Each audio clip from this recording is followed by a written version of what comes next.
Olá, boa noite. Veja no Brasil TV desta quinta-feira, 8 de dezembro. A polícia investiga uma quadrilha de guias de turismo que aplicam um golpe na compra de ingressos para o bondinho do Pão de Açúcar. O IBAMA faz uma fiscalização para coibir o uso de animais silvestres como atração turística em Mato Grosso do Sul. O Supremo Tribunal Federal pede explicações ao governo federal sobre o bloqueio de recursos destinados a milhares de bolsas de estudo. Hoje é dia de Nossa Senhora da Conceição e devotos fazem festa pelo país. E ainda, amanhã tem Brasil e Croácia. E você vai conhecer uma pernambucana casada com um croata. Como é que fica a torcida dentro de casa? É agora, no Brasil TV.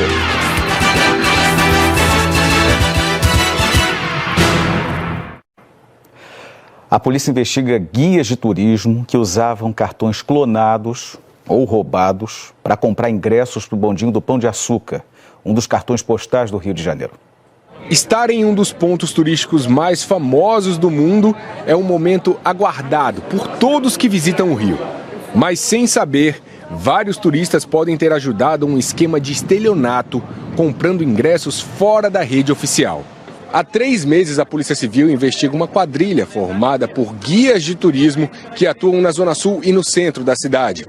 Eles compravam ingressos do bondinho do Pão de Açúcar com cartões de crédito clonados ou roubados. E depois vendiam esses ingressos com um valor 30% mais barato do que o normal. Eles falavam para os turistas que conseguiam esse valor porque tinham um convênio com o bondinho. Quando os verdadeiros donos dos cartões percebiam a compra não identificada, pediam o estorno do valor, mas o ingresso já tinha sido usado. O prejuízo ficava com a concessionária do bondinho. A polícia estima que durante 6 meses, esse prejuízo foi de R$150 mil. Eles ofereciam alguns pontos turísticos, né? A gente conseguiu identificar a igreja Escadaria Celaron, Praia de Copacabana, abordando esses turistas. Os ingressos são ingressos realmente verdadeiros, não são ingressos falsos, porque eles foram adquiridos de forma fraudulenta com esses cartões de crédito, mas são ingressos realmente que eles foram utilizados para a entrada no Parque do Bondinho do Pão de Açúcar. E a chance desse mesmo golpe ter sido aplicado em outros pontos turísticos? Eu acredito que sim, apesar da gente não ter uma formalidade específica do Bioparque, do Aquarrio, do Corcovado, mas são guias que atuam também nesses outros pontos turísticos. Câmeras de segurança do bondinho registraram a ação dos suspeitos. Esse veste uma camiseta do Brasil e usa uma mochila vermelha. Hoje, policiais cumpriram 11 mandados de busca e apreensão em endereços ligados a esses guias de turismo. Alguns deles em condomínios de alto padrão na Barra da Tijuca. Foram apreendidos celulares, notebooks e em um dos alvos foi apreendido um revólver calibre 38. Os envolvidos vão responder por estelionato e agora a Delegacia de Atendimento ao Turista vai investigar como os guias conseguiam esses cartões de crédito e se eles financiavam o furto de cartões para usar no golpe. A polícia recomenda que os ingressos sejam sempre comprados diretamente nos locais de venda oficiais dos pontos turísticos. É importante a gente sempre falar isso, compre seu ingresso no site oficial, que aí ninguém sai com prejuízo e fica tudo tranquilo para todo mundo. O IBAMA fez uma fiscalização contra o uso de animais silvestres como atração turística em Mato Grosso do Sul. Um balneário e 6 agências de turismo da cidade de Bonito foram multados. Agentes do IBAMA vistoriaram este balneário depois que um vídeo viralizou na internet. O empresário, dono da propriedade, abraça, beija e faz carinho nas araras azuis. O IBAMA também identificou nas redes sociais várias fotos de turistas com as araras. Vende-se o pacote para os turistas e as pessoas fazem o passeio nas cachoeiras e após os passeios, depois do almoço, faz a ceva, né? Os animais, as aves se aproximam e eles fazem os registros fotográficos. A ceva é quando alguém oferece alimento para atrair os bichos e domesticá-los para uso comercial. Um decreto federal de 2008 proíbe a utilização de espécies da fauna silvestre sem a devida permissão, licença ou autorização da autoridade competente. O balneário tem licença do IMASU, Instituto de Meio Ambiente do Estado, apenas para receber turistas para a visitação e a contemplação da fauna e da flora, sem o contato com os animais silvestres. Os fiscais do IBAMA encontraram 2 exemplares de arara azul dentro desse veículo. São esses 2 animais aqui, aparentemente é um casal. Eles vivem aqui dentro, segundo a administração aqui da pousada. E o que chama a atenção é o que está aqui fora, Tem alimentação, algumas sementes, frutas e ali, até arroz e feijão, comida humana. Pela frequência que elas recebem alguns alimentos que não são adequados, comida de casa, que é bem diferente do que elas comem na natureza, a gente já vê que na pena dela a gente já tem um aspecto opaco, diferente daquele aspecto vívido que a gente vê nas aves de vida livre, né? O dono da propriedade foi multado em R$105 mil por usar as araras como atrativo turístico. Os agentes vão monitorar a situação e encaminhar um relatório ao IMASU. Acabar com todas as irregularidades. Se permanecer, os bichos que forem encontrados novamente em situação irregular vão ser apreendidos e conduzidos para o CRAS. João Teixeira de Faria, conhecido como João de Deus, foi condenado em Goiás a mais 109 anos e 11 meses de prisão por estupro de vulnerável e violação sexual mediante fraude. Henrique Ramos. Olá, essa condenação é referente a processos de crimes que aconteceram entre 2010 e 2016, de acordo com o Ministério Público. As vítimas eram mulheres que procuraram atendimento espiritual na casa Dom Inácio de Loyola, em Abadiânia, no interior do estado. Além dos 109 anos de prisão, João de Deus também vai ter que pagar indenizações às vítimas por danos morais, os valores de até R$100 mil. De acordo com a investigação, João de Deus cometeu estupro de vulnerável e violação sexual mediante fraude. De acordo com o Tribunal de Justiça aqui do estado, já são 8 condenações que somam mais de 220 anos de prisão. A defesa de João de Deus disse que vai recorrer da sentença. O médium foi preso pela primeira vez há 4 anos, em dezembro de 2018, uma semana depois que as primeiras denúncias vieram a público. Ainda tem 7 processos em andamento e eles devem ser julgados e finalizados até março do ano que vem. Atualmente, João de Deus cumpre prisão domiciliar. Voltamos aos estúdios do Brasil TV. A Defesa Civil de Angra dos Reis, no sul do estado do Rio de Janeiro, intensificou os trabalhos para evitar tragédias com as chuvas fortes previstas para o verão. O trabalho de prevenção da Defesa Civil acontece ao longo do ano inteiro, mas é nesse período que as ações são intensificadas. Aqui na Defesa Civil nós temos uma equipe que fica 24 horas monitorando os satélites e os radares dos institutos meteorológicos, né? Paralelo a isso, nos bairros mais críticos, mais suscetíveis a deslizamento, nós temos instalados uns pluviômetros que monitora o volume de chuva nessas áreas. Atingindo um nível crítico de chuva, nós startamos as sirenes e os moradores são informados a se dirigir aos pontos de apoio. Os agentes acompanham os núcleos de chuva através do CEMADEM, o Centro Nacional de Monitoramento e Alertas de Desastres Naturais. Mas também vão a campo para garantir a manutenção e o pleno funcionamento dos equipamentos. Hoje nós temos equipes no Parque Mambucaba verificando abrigos, verificando se esses pontos estão de acordo para receber a população no caso de uma emergência, banheiro, refeitório, área para dormir. Então nós estamos com equipamentos funcionando, os pluviômetros, os SMS, também as equipes treinadas, é importante falar isso, as equipes estão treinadas e treinando frequentemente para, no necessário for, uma pronta resposta. A Defesa Civil conta também com um sistema de alerta e alarme que orienta a população de acordo com as condições climáticas da cidade.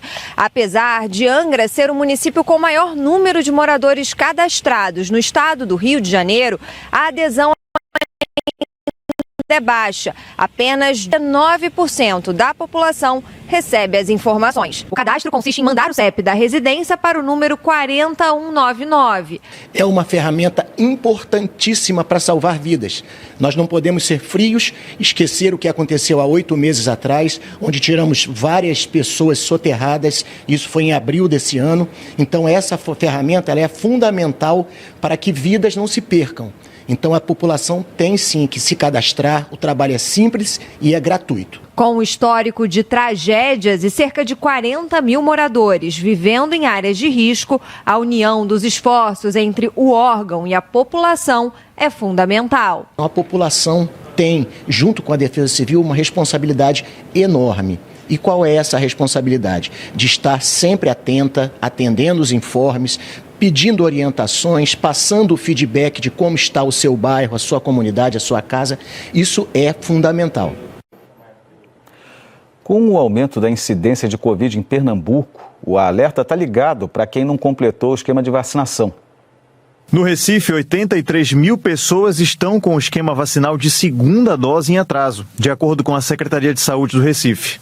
O cenário é ainda pior quando se analisa a terceira dose. 291 mil pessoas ainda não agendaram essa dose de reforço. Isso equivale a 16% do público-alvo. O reflexo disso pode estar diretamente ligado ao número de pacientes com Covid hoje no estado. De acordo com a Secretaria Estadual de Saúde, de cada 10 pacientes internados com Covid-19 em Pernambuco, 6 não estavam em dia com as doses de vacina contra a doença. Com o aumento dos casos de Covid-19, os especialistas voltam a recomendar aquelas medidas que já não estavam mais tão presentes no nosso dia a dia como no começo da pandemia. O uso de álcool em gel, máscara em ambientes de aglomeração são medidas que, aliadas à vacinação, ajudam a proteger cada um de nós. Nesse posto de vacinação contra a Covid-19 montado no Shopping Boa Vista, no Recife, tem gente chegando o tempo todo para atualizar a carteirinha de vacinação. Dona Juraci admite, foi deixando a quarta dose para depois, mas quando viu o aumento dos casos, resolveu tomar mais esse reforço. Para evitar a doença, né? Evitar essa doença que não quer ir embora de jeito nenhum. O Supremo Tribunal Federal determinou um prazo para que o governo explique o bloqueio de recursos destinados a milhares de bolsas de estudo. Na ação, o ministro Dias Toffoli afirmou que o debate envolve diretamente a atuação da Fundação de Coordenação e Aperfeiçoamento do Ensino Superior e notificou a CAPES para que apresente, em um prazo de 72 horas, explicações sobre o corte. Ontem, o governo federal fez um remanejamento e liberou mais de 300 milhões de reais para o MEC.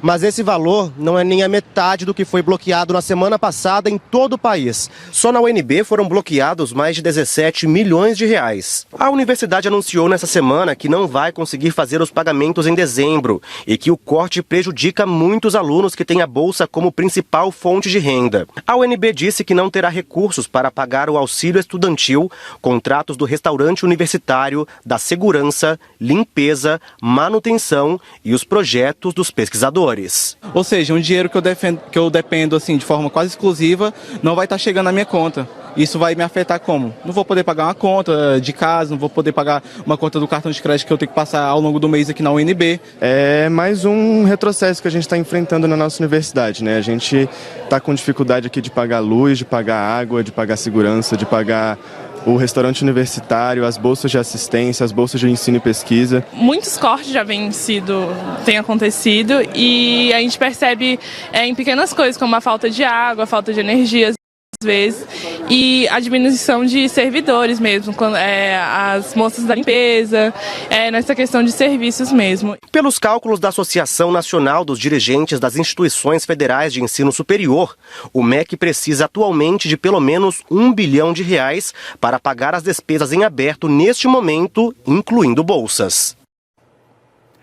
Um mutirão virtual tem ajudado centenas de pessoas a negociar as dívidas no Ceará. Thaís faz as contas aliviada depois de negociar uma dívida que tinha 4 anos com uma operadora de telefonia e internet. O valor estava total de R$ 1.094,52. Tive um desconto de R$ 766,16, ficou R$ 328,36. Pagando à vista. Thaís saiu da lista de inadimplentes depois que participou de um mutirão de negociação de dívidas organizado pelo Procon, que acontece esta semana em Fortaleza. O atendimento é agendado e feito de forma online. Em média, 1.500 pessoas por dia têm feito a negociação desde segunda-feira. Consumidor de um lado da tela e o Procon do outro, intermediando a conversa com a empresa e ajudando a avaliar as propostas. É importante que o consumidor, quando for renegociar uma dívida ou mesmo adquirir uma nova dívida, ele observar o valor da dívida principal, na questão do parcelamento, observar quantas parcelas ele irá pagar daquele valor da dívida principal, o valor total que vai ficar, observar a taxa de juros. Os mutirões de negociação de dívidas facilitam porque reúnem condições especiais para os participantes, mas todo consumidor pode tentar negociar o que deve diretamente com a empresa. Se não houver acordo, pode procurar o PROCON da cidade onde mora ou o Ministério Público para fazer a intermediação. Segundo a Confederação Nacional do Comércio de Bens, Serviços e Turismo, cerca de 8 em cada 10 famílias têm alguma dívida e 30% não conseguem pagar em dia, ou seja, estão inadimplentes. O 13º pode ajudar a acertar as contas, mas essa especialista em finanças lembra que planejamento é fundamental. Ela tem que organizar uma coisa muito simples, é a receita, o dinheiro que ela recebe de salário ou do Prolabore, se ela é um pequeno empreendedor, e também os valores que ela paga. Então ela tem que fazer esse equilíbrio e aí ela tem que mudar a capacidade de consumir. A seguir, você vai conhecer uma pernambucana casada com um croata que já avisou o marido. Amanhã é melhor que eles fiquem separados na hora do jogo. A gente volta já.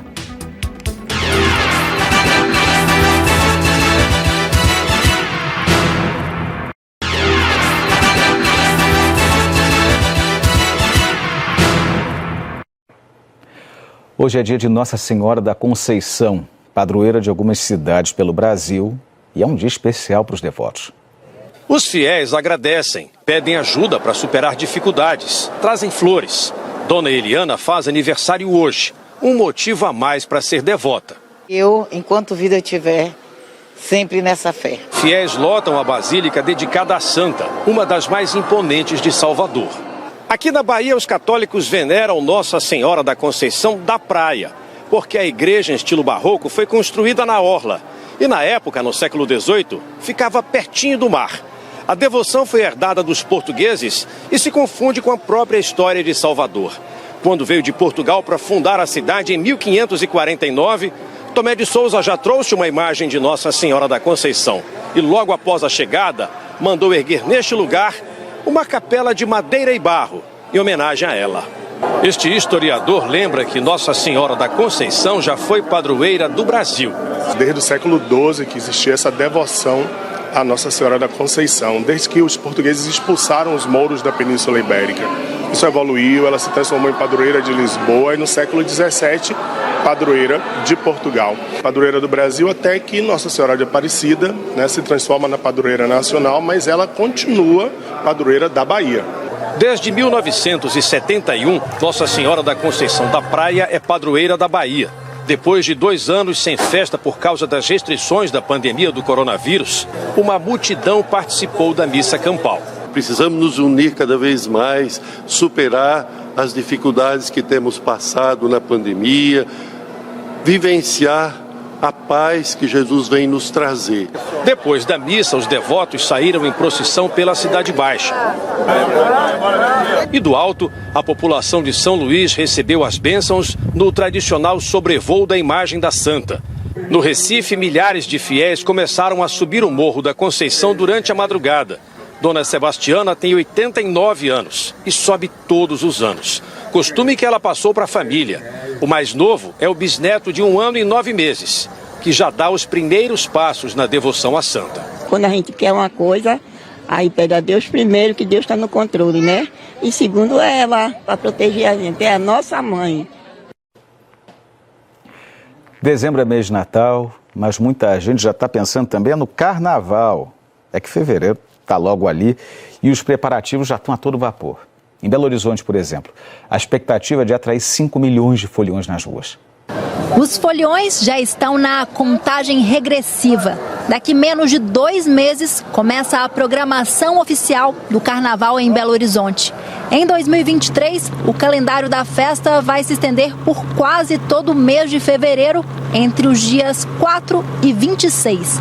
A expectativa é que 5 milhões de pessoas se divirtam nas ruas da cidade, cerca de 500 mil a mais que em 2020. Na programação do ano que vem, tem mais de 500 atrações, como o desfile das escolas de samba, blocos caricatos, encontro de blocos afro e, claro, o carnaval de rua. O Havaianas Usadas, que normalmente atrai milhares de foliões na Avenida dos Andradas, espera repetir a multidão e a alegria na retomada do carnaval. Se depender da gente, vai ser mais incrível, mais maravilhoso, mais feliz, mais alegre, mais paz, né? Mais carnaval do que foram os outros anos. Com tanta animação nas ruas, faça sol ou faça chuva, a previsão também é boa para a economia da cidade. O carnaval deve movimentar mais de 620 milhões de reais, sendo 320 milhões só no setor de bebidas e alimentos. E a festa também pode ser sinônimo de renda extra para muita gente. O cadastro de ambulantes que querem vender bebidas e adereços está aberto e pode ser feito até o próximo dia 20. O Douglas já fez a inscrição no BH Resolve. É que o carnaval virou um negócio de família. Agora tem eu, meu primo, minha cunhada, deve ter umas 5, 6 pessoas da família. É muito válido, sabe? Você passa pela festa bem e ainda sai com dinheirinho extra. Amanhã tem Brasil e Croácia ao meio-dia, hora de Brasília, valendo vaga na semifinal da Copa do Mundo. E você vai conhecer agora um casal que está dividido. Ela é pernambucana, ele é croata e ela já avisou, é melhor nem ver o jogo na mesma sala. De um lado, Jéssica, uma caruaruense apaixonada pela seleção brasileira. Do outro, Ivan, um croata fanático por futebol. Os dois se conheceram em 2010 no Recife e desde então constroem uma história de amor. Eu estava de férias com as amigas, a gente foi para uma boate para curtir a noite e Ivan estava trabalhando no Brasil e foi também, foi amor à primeira vista, na verdade. Ivan, você se apaixonou de cara pela Jéssica? Love at first sight? Yes, absolutely. Sim, com certeza. Eles se casaram em 2016 na Croácia e têm 2 filhas com dupla nacionalidade. Clara, de 3 anos, e Chloe, de apenas 11 meses. Quando as seleções se enfrentaram na Copa de 2014, o relacionamento estava no começo. Os dois acompanharam a vitória do Brasil por 3-1, distantes um do outro. Nesta sexta, será a primeira vez que vão assistir a um Brasil e Croácia juntos. Atualmente, o casal mora na Eslováquia. Eu acompanho a Croácia em todos os jogos e a gente assiste a Eurocopa junto, assiste a Liga das Nações, assiste Champions League com o time dele jogando. Então, eu acho que nada mais justo do que dessa vez eu torcer pelo Brasil, porque, né, a paixão nacional fala mais alto do que o amor entre o casal. I'm happy that we will play against Brazil because Brazil is the best in the world. Ele está feliz que o time dele vai jogar contra o Brasil porque o Brasil é o melhor time do mundo. O idioma e a distância do início da relação nunca foram um problema para o casal, mas o futebol, quem diria, pode deixar o amor dividido. Eu disse a ele que se a Croácia ganhar, a gente vai ficar brigado uma semana, porque eu sou emocionada, eu sou uma torcedora emocionada, eu xingo, eu grito, tudo aí. É melhor assistir cada um de um lado para não dar briga. Em 2018, Ivan acompanhou a Copa do Mundo com os amigos de Jéssica em Caruaru. Ele distribuiu camisas da Croácia e vibrou com o vice-campeonato. Desta vez, ele espera conquistar o inédito título mundial.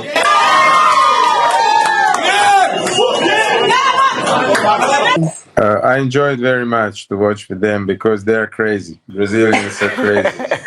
Ele gosta muito de assistir o jogo. Crazy for football.